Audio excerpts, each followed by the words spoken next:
Trading Tamil நண்பர்கள் அனைவருக்கும் வணக்கம். நம்மளோட சேனலில் பார்த்தீங்கன்னா Nifty, bank Nifty, fin Nifty, Sensex இப்படி எல்லாத்துக்குமான சப்போர்ட் அண்ட் ரெசிஸ்டன்ஸ் டேயோட லெவல்ஸ் வந்து டெய்லி வீடியோவாக பதிவிட்டு வந்துட்டு இருக்கோம். அப்படி இருக்கும்போது நாளைக்கு ஓகேங்களா, ஸோ நாளைக்கு வியாழக்கிழமை நிஃப்டியோட எக்ஸ்பெரிக்கான நிஃப்டிக்கு மேஜராக இருக்கக்கூடிய சப்போர்ட் எதுன்னு ஃபஸ்ட்டு பார்த்துருவோம். 25,175 நாளைக்கு மேஜராக இருக்கக்கூடிய நிஃப்டியோட சப்போர்ட்டாக இருக்கும். ஒன்ஸ் இதை பிரேக் அவுட் பண்ணுது அப்படின்னா ஃபர்தர் டவுன் ட்ரெண்ட் போகிறதான பாசிபிலிட்டிஸ் இருக்குது. கிட்டத்தட்ட நான் ஒரு டவுன் ட்ரெண்டு ஒரு ட்ரெண்ட் லைன் வந்து போட்டிருக்கேன். எல்லா பாட்டத்தையும் கனெக்ட் பண்ணி ஒரு ட்ரெண்ட் லைன் ஒன்று ட்ரா பண்ணியிருக்கேன். கிட்டத்தட்ட 25,175 அப்படின்ற லோவை கட் பண்ணுதுனாலே கிட்டத்தட்ட இந்த ட்ரெண்ட் லைனையும் பிரேக் அவுட் பண்ண மாதிரி தான் ஓகேங்களா. ஸோ அப்போ நாளைக்கு இந்த 25,175 பிரேக் அவுட் பண்ணுதுன்னா ஃபர்தர் வீக் ஆகிறதான பாசிபிலிட்டிஸ் இருக்குது. ஃபஸ்ட்டு சப்போர்ட் 25,129, செகண்ட் சப்போர்ட்டை பொறுத்தளவுக்கு 25,055, தேர்ட் சப்போர்ட்டை பொறுத்தளவுக்கு 25,006, கிட்டத்தட்ட 25,000 தான் அடுத்த மேஜராக கூடிய சப்போர்ட்டாக இருக்கும். இதில் வந்து டவுன் ட்ரெண்ட் ஆக்ட் போகுது அப்படின்னா ஆக்ட் ஆகக்கூடிய சப்போர்ட் ரேஞ்சு. இப்போ மேஜராக இருக்கக்கூடிய ரெசிஸ்டன்ட் அப்படின்னு பார்க்கும்போது 25,250, 49 கிட்டத்தட்ட இன்றைக்கி போன டேவோட ஹை.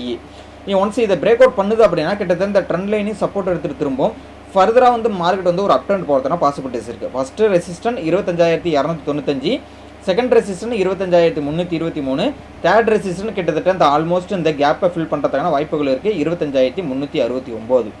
இதெல்லாம் வந்து அப் ட்ரெண்ட் போணுச்சு அப்படின்னா ஆக்ட் ஆகக்கூடிய சப்போர்ட் அண்ட் ரெசிஸ்டன்ட் ரேஞ்சு. இப்போ சப்போர்ட்டும் பார்த்தாச்சு, ரெசிஸ்டன்ட் பார்த்தாச்சு. மார்க்கெட் வந்து ஒரு சைடுவேஸ் மூவ்மெண்ட், மார்க்கெட் ஒரு சைடுவேஸ் மூவ்மெண்ட்டில் இருந்ததுன்னா எதுலேருந்து எது வரலையும் ரேஞ்சுன்னு பார்த்தீங்கன்னா 25,175க்கும் 25,249க்கும் இன்பிட்டிவில் மார்க்கெட்டு ட்ரேட் ஆகிற பட்சத்தில் மார்க்கெட் வந்து கண்டிப்பாக வந்து ஒரு சைட்வேஸ் மூவ்மெண்ட்டாக தான் இருக்கும் ஓகேங்களா. ஸோ அதுதான் வந்து இந்த இடத்துல மென்ஷன் பண்ணியிருக்கோம். நோ ட்ரேடிங் ஏரியான்றதை ஒரு ரெக்டாங்கிள் பாக்ஸில் மென்ஷன் பண்ணியிருக்கோம். ஃபஸ்ட்டு ஒரு 15 மினிட் வந்து இந்த மேஜர் ரெசிஸ்டண்ட்டை பிரேக் அவுட் பண்ணிச்சுன்னா ஃபர்தர் அப் ட்ரெண்ட் போகிறதுனா பாசிபிலிட்டிஸ் இருக்குது. ஃபஸ்ட்டு 15 மினிட் கேண்டிலே வந்து மேஜராக இருக்கிற சப்போர்ட்டை பிரேக் அவுட் பண்ணி க்ளோஸ் அண்ட் கிராஸ் பண்ணியிருந்தாங்கன்னா மார்க்கெட் வந்து நெகட்டிவ் சென்டிமெண்ட் போகிறதுக்கான பாசிபிலிட்டிஸ் இருக்குது. இது எல்லாமே என்னோட ஒப்பீனியன் தான் ஓகேங்களா.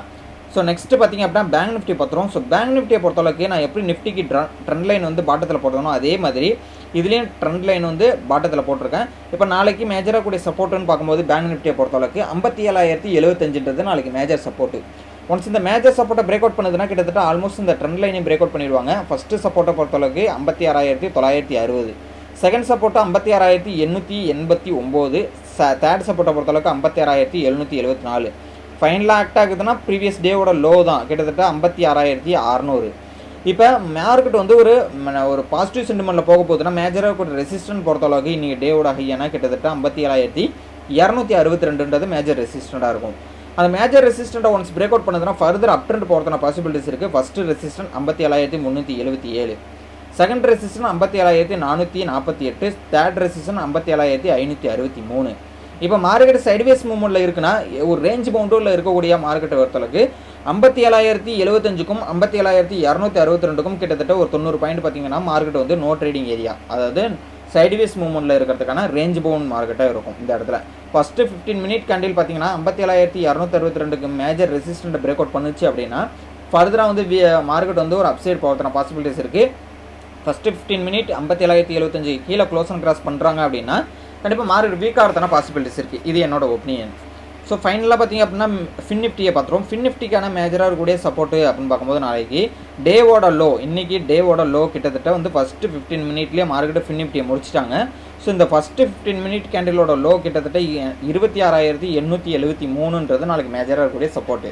இந்த மேஜர் சப்போர்ட்டை ஒன்ஸ் பிரேக் அவுட் பண்ணுதுன்னா ஃபர்தர் வீக் ஆகிறதுக்கான பாசிபிலிட்டிஸ் இருக்குது. First support 26,820, second support 26,787, third சப்போர்ட்டை பொறுத்தளவுக்கு 26,734. இப்போ மேஜராக கூட ரெசிஸ்டன்ட் பார்க்கும்போது 26,960 கிட்டத்தட்ட இன்றைக்கி சைட்வேஸ் பண்ண அதோட லெவல் கிட்டத்தட்ட நேத்தியோட சைட்வேஸோட டாப்புமே அதுதான், அந்த ரெசிஸ்டண்ட்டுமே அதுதான் 26,960. ஒன்ஸ் இது பிரேக் அவுட் பண்ணதுன்னா ஃபர்தராக வந்து அப் ட்ரெண்ட் போகிறதுன பாசிபிலிட்டிஸ் இருக்குது. ஃபஸ்ட்டு ரெசிஸ்டன்ட் டேவோட ஹையான கிட்டத்தட்ட 27,012, செகண்ட் ரெசிஸ்டன்ட் 27,097 ப்ரீவியஸாக ஆக்ட் ஆகின ரெசிஸ்டண்ட்டு. அதையும் பிரேக் அவுட் பண்ணி மேலே போகுதுன்னா 27,183 அடுத்ததாக இருக்கக்கூடிய ரெசிஸ்டன்ட் ரேஞ்சு. இப்போ மார்க்கெட்டு நோ ட்ரேடிங் ஏரியாவை பொறுத்தளவு பார்க்கும்போது 26,873க்கும் 26,960க்கும் இன்பிட்வீனில் மார்க்கெட் ட்ரேட் ஆகிற பட்சத்தில் market sideways and range bound மார்க்கெட்டாக இருக்கிறதுனா பாசிபிலிட்டிஸ் இருக்குது.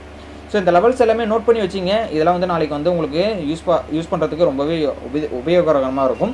ஸோ அதனால் வந்து நம்மளோட லெவல்ஸ் எல்லாமே வந்து 100% ஒர்க் ஆகுன்ற கான்ஃபிடன்ட் லெவல் கிடையாது. ஸோ என்னோட ஒப்பீனியன் எஜுகேஷன் பர்பஸ்க்காக யூஸ் பண்ணிக்கிங்க.